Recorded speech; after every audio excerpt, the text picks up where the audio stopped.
Once upon a time, in a small village in England, there lived a kind baker named Mr. Johnson. His bakery, known as Sweet Delights, was the heart and soul of the village. It was a place that made everyone smile with the tempting aroma of freshly baked goods that wafted through the air.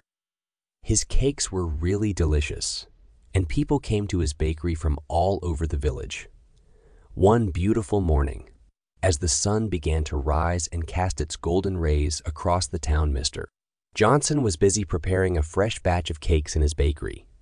The aroma of vanilla and cinnamon filled the air, creating an irresistible fragrance that wafted through the streets. As Mr. Johnson mixed the ingredients with love, his eyes caught sight of a young man standing outside the bakery. The stranger wore a rough coat that barely protected him from the cold morning breeze. His face showed the marks of hunger and weariness, and without hesitation, Mr. Johnson stepped outside and approached the young man. "Good morning, my friend," he said, greeting him with a warm smile. "You look like you could use a warm meal. Why don't you come inside and have some of my delicious cakes?"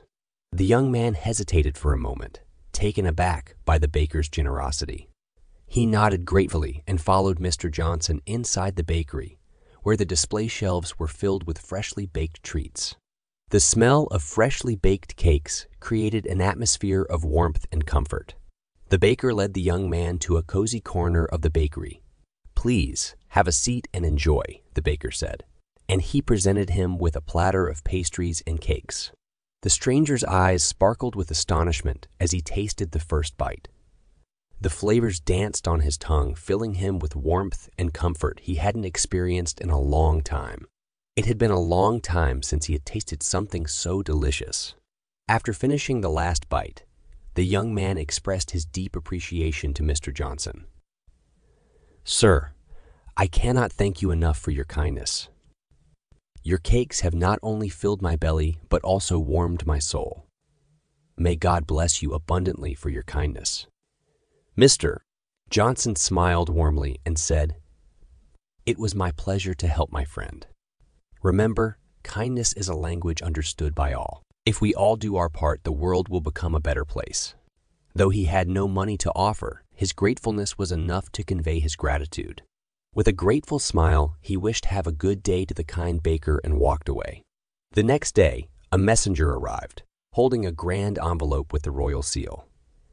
Mr. Johnson curiously opened the envelope and read the invitation inside.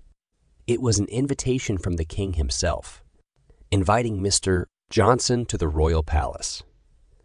The baker's eyes widened in astonishment, his heart pounding with a mix of excitement and nervousness. "What could the king want from a simple baker like me?" he said. Mr. Johnson closed his bakery for the day and embarked on the journey to the grand palace. As Mr. Johnson walked through luxurious corridors covered with gorgeous carpets and intricate chandeliers, he couldn't help but marvel at the magnificence of the palace. Finally, he arrived at the grand chamber, where the king awaited him. The doors swung open, revealing a sight that took Mr. Johnson's breath away. The hungry young man seated upon a golden throne, dressed in a royal suit befitting his noble status, was the king himself. "Welcome, Mr. Johnson." The king greeted him with a warm smile, his voice resonating with authority and kindness. "I have been impressed by your selfless act of kindness towards the hungry young man who crossed your path. Your generosity has touched my heart." Mr. Johnson bowed respectfully toward the king, his eyes filled with a mixture of shock and gratitude. "Your Majesty, I am deeply humbled by your kind words. It was an honor for me to extend a helping hand to someone in need.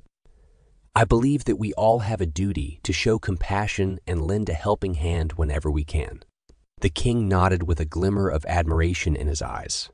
"Indeed, Mr. Johnson, your understanding of the true essence of kindness is commendable.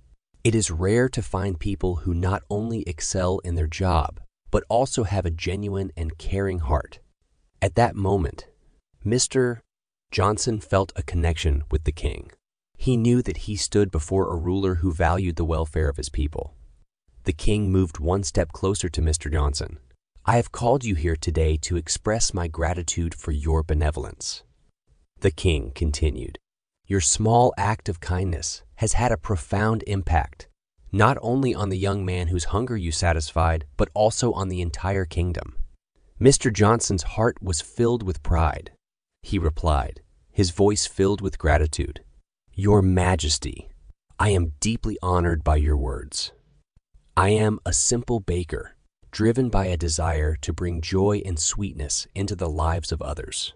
The king smiled warmly. "I have a gift for you, Mr. Johnson," the king announced. The servant carefully presented a beautifully decorated box to Mr. Johnson. The box sparkled with beautiful gold patterns, and Mr. Johnson couldn't help but wonder what it contained. Mr. Johnson opened the box, eyes widened in disbelief. It was filled with shining gold coins. "These 1,000 gold coins are for you, Mr. Johnson," the king declared. "Use them to expand and improve your bakery so that you may continue to spread happiness and delicious treats to all." Mr. Johnson said, "Your Majesty, I am deeply honored and humbled by your generosity. I will ensure that these coins are used wisely to make sweet delights an even more welcoming place for all." The king nodded, his expression filled with pride. "I have faith in your ability to make sweet delights even more extraordinary."